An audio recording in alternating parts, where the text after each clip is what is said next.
ground shake.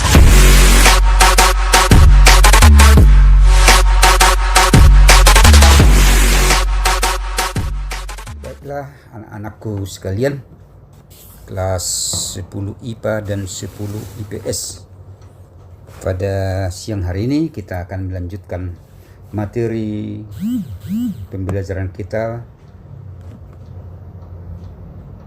yaitu sejarah wajib atau sejarah Indonesia, yaitu bab 2, awal kehidupan manusia Indonesia. Nah, tentu sebelumnya harus kita ketahui dulu bagaimana proses terbentuknya kepulauan Indonesia itu, ya. Maka oleh sebab itu kita lihat dulu bagaimana proses terjadinya bumi dan sampai nanti adanya kepulauan Indonesia.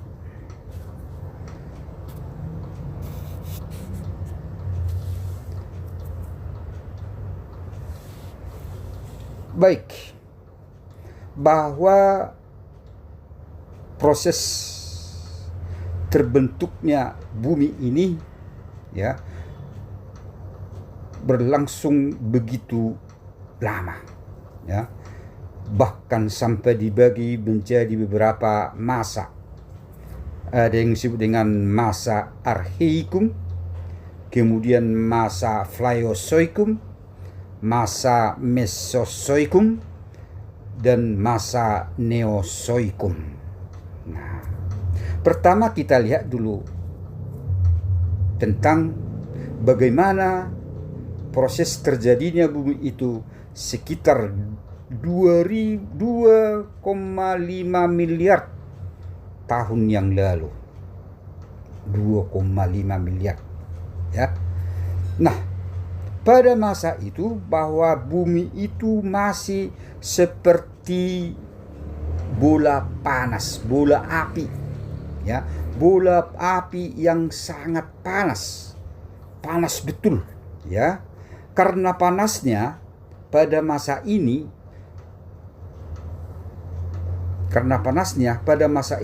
bahwa pada masa tersebut tidak ada makhluk yang bisa hidup, ya, tidak ada makhluk yang bisa hidup pada masa itu karena panasnya, ya. Bumi masih panas, bumi masih dalam proses pembentukan, ya. Bumi masih dalam proses pembentukan, dikatakan sebagai bola panas, ya. Bola panas itu terjadi sekitar 2,5 miliar tahun lalu, ya. 2,5 miliar. Nah, kemudian terus berkembang bagaimana suhu bumi pelan-pelan dalam jangka waktu yang sangat lama terus turun, ya, sehingga berlangsunglah yang disebut dengan masa Pliocene, zaman tertua, ya, zaman tertua atau sering disebut dengan zaman hidup tua. Kenapa dikatakan zaman hidup tua? Karena pada masa ini, ya, muncullah mikroorganisme. Kenapa bisa muncul?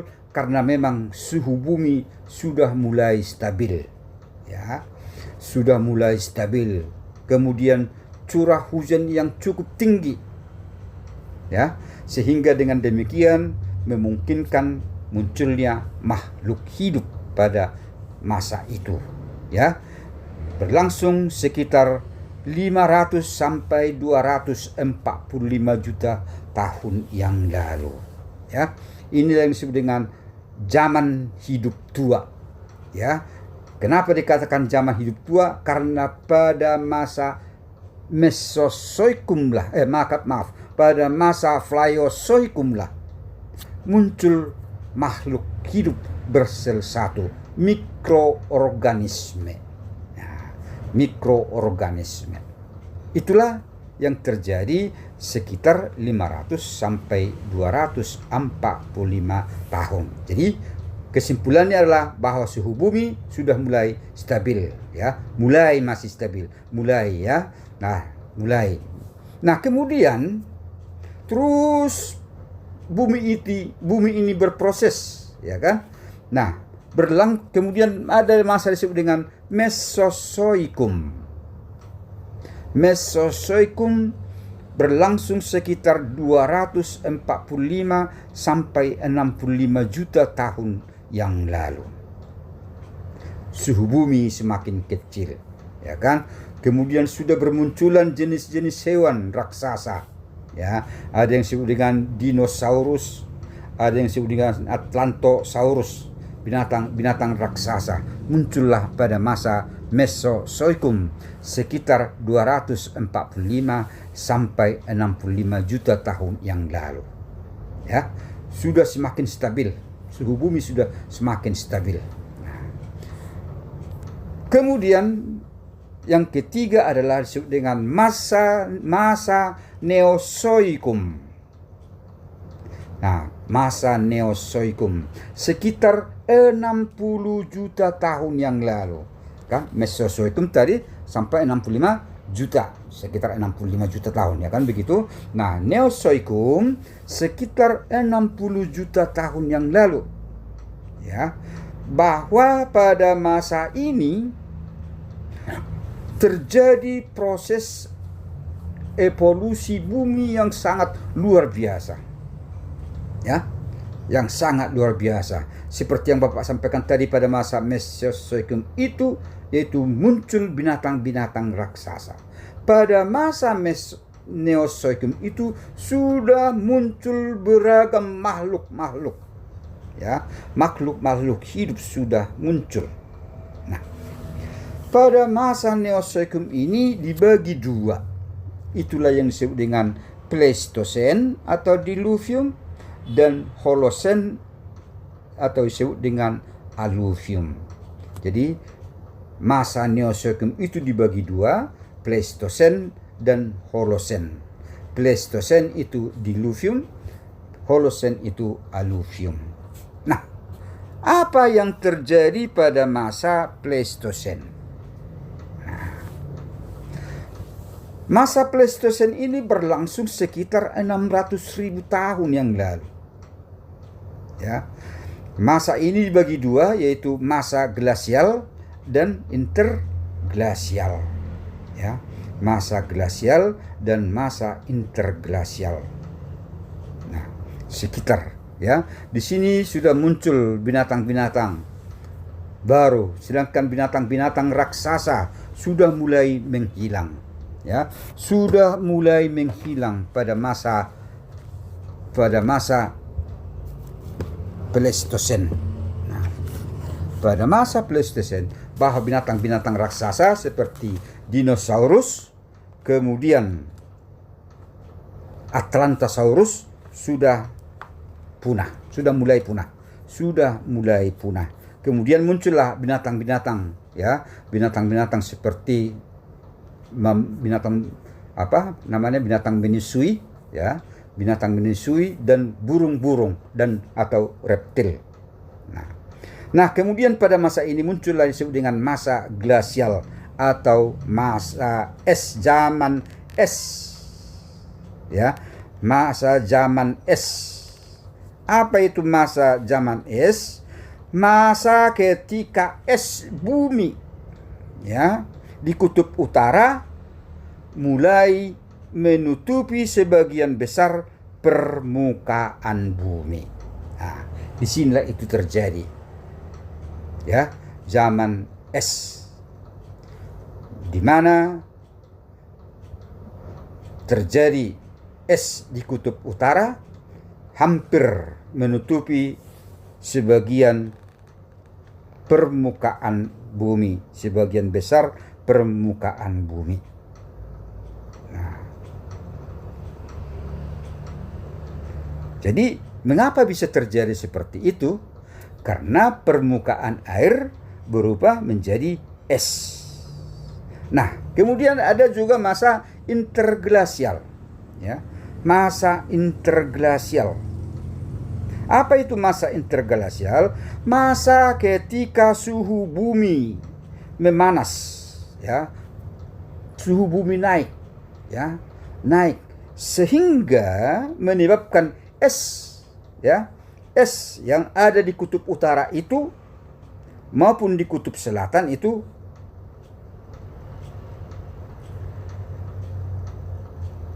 mencair, ya. Es di kutub utara dan kutub selatan mencair dan permukaan laut kembali naik. Itulah yang terjadi pada masa glasial dan interglasial. Nah, kemudian yang kedua yaitu masa Holosen. Nah, seiring dengan terjadinya proses, ya, pembentukan, ya, pulau-pulau, ya, seiring terjadinya interglasial, maka muncullah pulau-pulau baru, termasuklah pulau-pulau di Indonesia. Kemudian makhluk-makhluk rasa mengalami kepunahan dan mulai berkembangnya kehidupan manusia. Nah, ya, jadi dalam masa Holosen ini ada beberapa hal yang perlu kita ketahui, di mana pada masa Holosen itu bahwa terbentuklah kepulauan Indonesia. Ya, terbentuklah kepulauan Indonesia, kemudian makhluk-makhluk raksasa sudah mengalami kepunahan, dan pada masa Holosen inilah muncul kehidupan manusia. Ya, muncul kehidupan manusia, masa Holosen, ya, masa Holosen.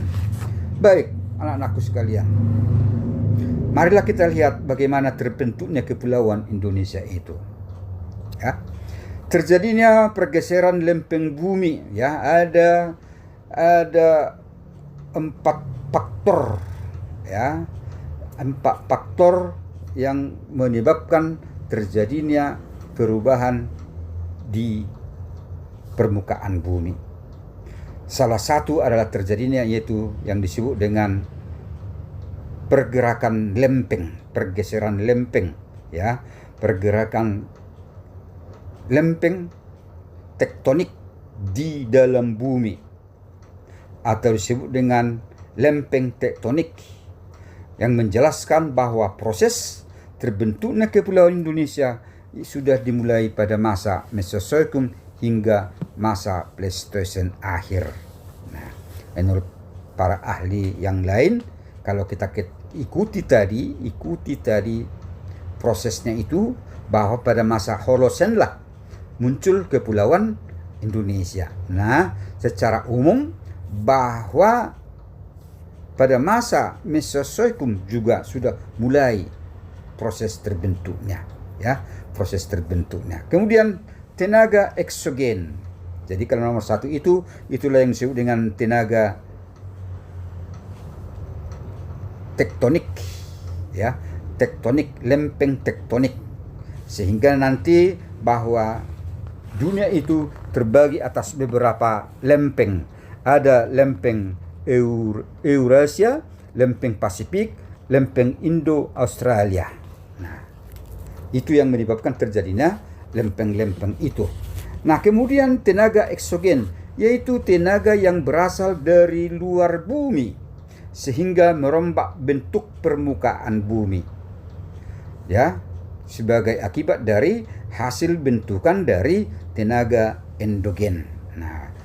Nah, kemudian tenaga eksogen itu dapat kita lihat seperti terjadinya perubahan suhu dan angin, terjadi dari luar, dari atmosfer, dari udara, ya, terjadi, bisa merubah atau merombak bentuk permukaan bumi, ya, yang disebabkan oleh atmosfer, perubahan suhu dan angin.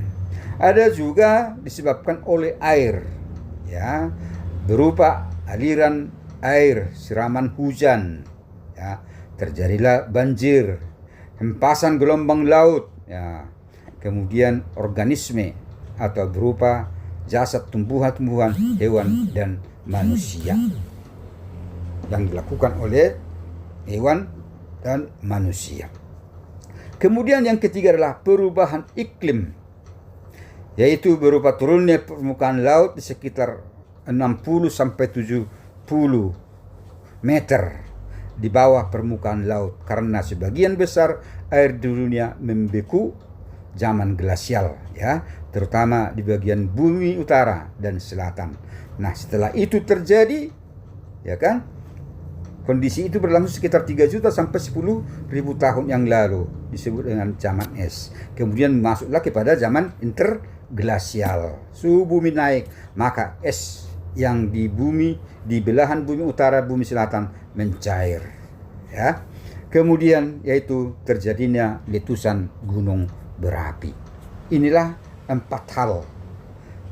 faktor yang menyebabkan terjadinya, ya, perubahan di permukaan bumi. Nah, anak-anakku sekalian, karena terjadinya perubahan iklim itu, ya, pada masa terjadinya iklim pada masa Holosen dan masa Pleistosen dan Holosen, maka terjadilah di daerah kita atau di negara kita ini apa yang dulu disebut dengan paparan Sunda dan paparan Sahul, ya, paparan Sunda dan paparan Sahul. Apa itu paparan Sunda?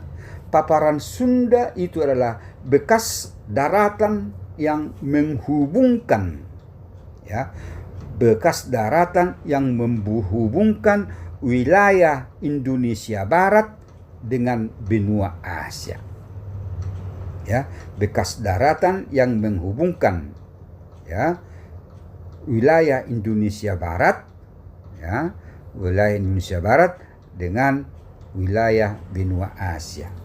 Paparan Sahul adalah bekas daratan yang menghubungkan wilayah Indonesia Timur dengan benua Australia. Jadi pernah, ya, wilayah Indonesia Barat itu bersatu dengan wilayah benua Asia.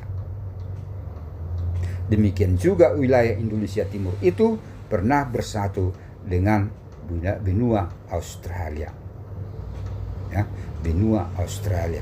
Nah, karena terjadinya perubahan iklim, ya, maka terjadilah perubahan-perubahan di permukaan bumi ini, ya, sehingga kemudian pada masa interglasial terjadilah kepulauan Indonesia, ya, terjadi kepulauan Indonesia seperti yang kita sekarang ini. Maka sebagai bukti, ya, sebagai bukti bahwa pernah wilayah Indonesia Barat, ya, bersatu dengan benua Asia, sebagai buktinya adalah bahwa flora dan fauna di wilayah Indonesia Barat ada yang sama dengan flora dan fauna yang ada di benua Asia. Demikian selanjutnya, yaitu dengan flora dan fauna di wilayah Indonesia Timur ada yang sama dengan flora dan fauna yang ada di benua Australia. Inilah yang disebut dengan garis Wallace dan garis Weber, nanti akan kita lihat. Nah, inilah tadi tentang penjelasan lempeng-lempeng akibat pergerakan tektonik di dunia, ya, pergerakan tektonik di dunia. Di sini ada beberapa lempeng, ya, seperti pada awal tadi sudah Bapak sampaikan. Dan selanjutnya lempeng-lempeng yang bentuk kepulauan Indonesia. Inilah peta tektonik kepulauan Indonesia, terbentuklah kepulauan Indonesia. Sampai tadi sudah Bapak jelaskan ada itu apa namanya, yaitu lempeng Pasifik, lempeng Eurasia, ya, sehingga melalui pergerakan lempeng tersebut terjadilah Kepulauan Indonesia. Nah, inilah garis Wallace dan garis Weber. Garis Wallace, Weber. Ini garis Wallace yang membatasi Kalimantan dengan Sulawesi. Garis Weber menunjukkan antara Maluku dengan Sulawesi. Nah, di sini menggambarkan bahwa flora dan fauna di Indonesia bagian barat ini banyak yang sama dengan flora dan fauna yang ada di benua Asia. Sedangkan ini yang di timur, flora dan fauna yang ada di Indonesia Timur banyak yang sama dengan flora dan fauna yang ada di benua Australia. Sedangkan yang di tengah ini sebagai peralihan, ya, tidak ada persamaan, baikkah itu di timur, baikkah di barat, karena selama ini terpisah oleh lautan, ya, terpisah oleh lautan. Baiklah anak-anakku sekalian, itulah tentang bagaimana proses terjadinya bumi sampai dengan proses pembentukan Kepulauan Indonesia, ya, pembentukan Kepulauan Indonesia.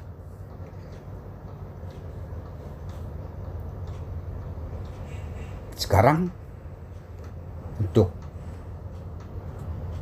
saat ini sampai di sini dulu materi kita, ya.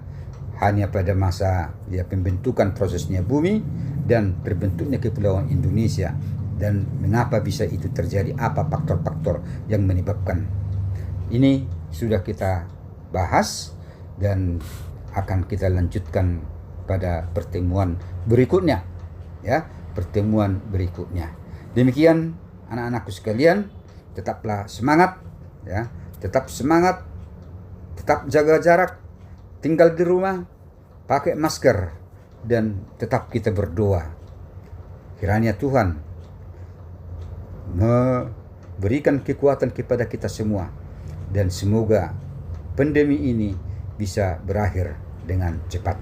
Demikian kira-kira anakku, Tuhan memberkati kita sekalian.